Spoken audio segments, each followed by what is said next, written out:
Okay, good morning, Vanessa. This is your last morning here in China. I know you're gonna go back to England very soon and in several hours. Before you go, I want to interview about this trip you had in China. I know this is your first time in China. First of all, can you give a brief introduction of yourself? Okay, I've 70 years old, and one of my bucket list items was to come on a trip to China, principally because of a childhood heroine who was called Gladys Aylward, who came as a missionary to China in the early part of the 20th century, and I dearly wanted to go and see where she became a missionary and where she worked and helped orphan children. Other than that, I wanted to see what the culture of China was like, see if it met up to the expectations that I had of an interesting place post-communism, to see how it had developed from obviously communist days, and to see if it had come into the 21st century as I hoped and anticipated it would. I had planned to come here with my cousin, but because of other circumstances we couldn't make it together. I'm very grateful to Jay, who has been my faithful guide throughout the 3 weeks, and I'm really glad to have come here and had this experience, and that's about it for me. Okay. So before you come to China, what's your expectation about here? I've always been told that the Chinese are very friendly, very helpful people. So my expectation was that that would be so. In Beijing, I was disappointed because it wasn't so. Everyone seemed to be rushing and pushing and not speaking with each other. But then I thought back to my experience of when I go to London, and it's exactly the same. So I think it's because it's a capital city, and because there's so many foreigners in inverted commas there, that they're too busy leading their lives to be friendly. But as we moved further west and a little bit more south, then the friendliness grew until at the last place, and in Xining, it was absolutely fabulous. People were really great. Cool. So how many cities have you been in this trip? Oh, that'd be difficult to count. I think about 8, I think. Yeah. And each one has had a totally different character and different things to sightsee and look at. And in each place we've met different people, and seen people in different circumstances, some of them tourists and sightseers, some of them going about their daily lives, such as on the train, going home, and some about actually doing what they normally do. We met one very interesting lady who was weaving. We actually saw her weaving by hand, very, very detailed scarves, and I was very, very impressed by her dedication and her friendliness, and not just friendly because she wanted us to buy her goods, but because she was really interested in us as well, and she was a very dear lady. That was a very nice experience. Good. And then I was very, very impressed. Obviously I've seen lots of pictures and on TV and so on about Buddhist statues, and each one, I thought, oh, there'll just be a Buddhist statue and each one would be the same, but in actual fact I've found that each one was so infinitely different that it was actually interesting seeing each one, and the difference between the ones in the mountain caves, for instance, and then the ones in the second specific ones, So the first one was Magi, I think, and the second one was Mogul. Yep. And the difference was very, very interesting between those two. It was very interesting as well because the first one, Jay and I experienced when the place was quiet and we had the place almost to ourselves on the mountainside, and the second one was with a guide with a small group. Jay and I have been very fortunate because possibly the time of year that we've had a lot of the sightseeing places almost to ourselves. Yep. And we've been able to take incredible photographs, Yeah. and also to talk to people and have time to meet the people and speak to the people who've been sightseeing like ourselves, but just to find a little bit out about their lives, etc. So that's been interesting. Okay.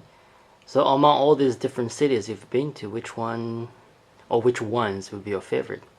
It would be very, very difficult to actually pick one out. Okay. I liked Xi'an, Okay. but the friendliness in Dunhuan and in Shening were exceptional. Everyone was so helpful and nice, and in the restaurants, they weren't just being polite. It was genuine helpfulness.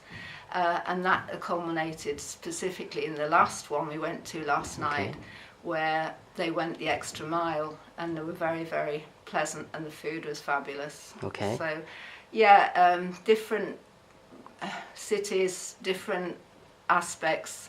It's hard to pick one out. Okay. So, but each one had its own character, which was interesting. Good. Well, since you've been mentioning food, so which one is your favorite food? Probably the chicken and cashew nut I had the first night. Okay. Crispy duck pancakes are lovely, and I was able to do them exactly the same as I would in a Cantonese restaurant at home. And the vegetable dishes, cauliflower and broccoli vegetable dishes were fabulous. Started to get used a little bit to noodles. Good.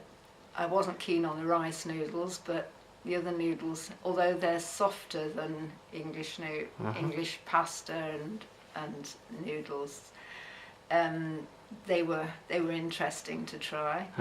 And we did have one time when we were taken for a meal by people we met on the train, Shasalika and her husband, and we went to a restaurant, I think it's called Jade Restaurant, where it had been popularised by our previous English Prime Minister David Cameron, and it was where we each had a pot of soup boiling on a hot stove, hot plate, and then we put into the ingredients that we wanted to eat. That was very pleasant because we knew exactly what we were putting into the pot and what we were taking out and eating. So that was very, very interesting. And least favorite food? There must be some, right? I don't like fatty meat, so a lot of the meat was not that pleasant, and I just felt can I say repulsed by the feet, the lamb's feet or the chicken's feet, and the bony part of the chicken wasn't pleasant, but that's just because I'm not used to that, I think. That's good. That's it? Yeah, but no other ones?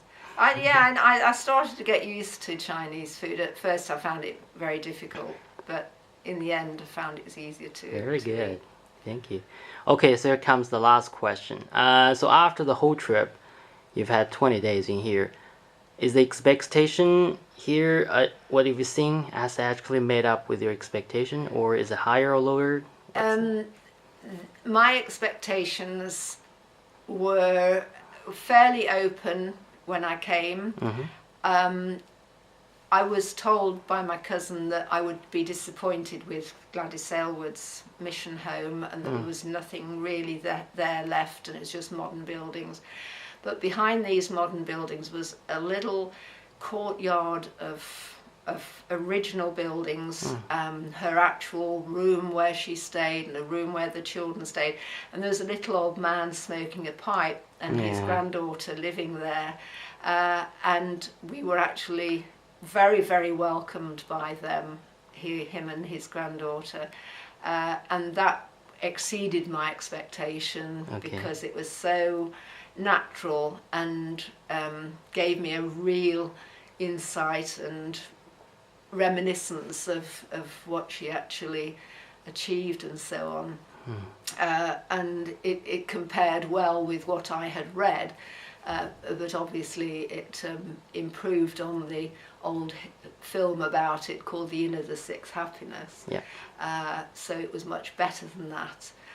So that was really beyond my expectation. I was, my expectations were met and exceeded by the interest of local people and how local people had shared their lives with visitors and so on. That was very, very good.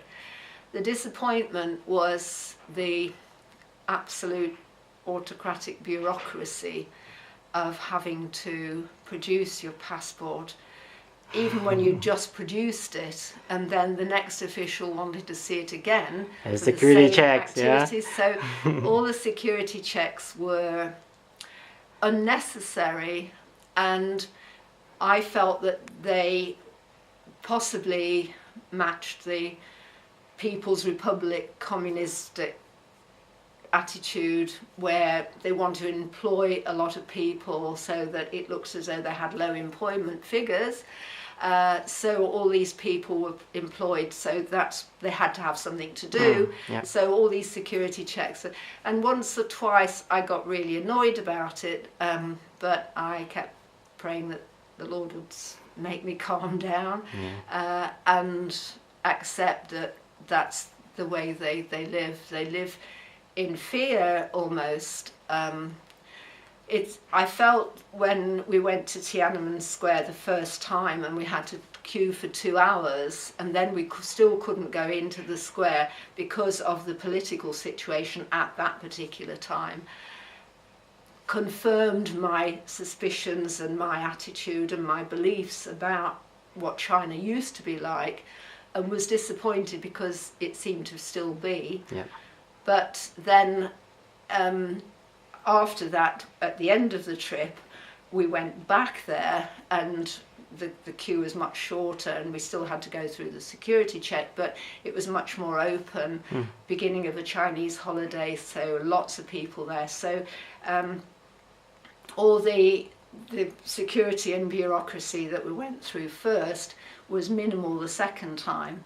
So that sort of improved my belief about Chinese attitude, etc. So that was very interesting because it contrasted from beginning to end.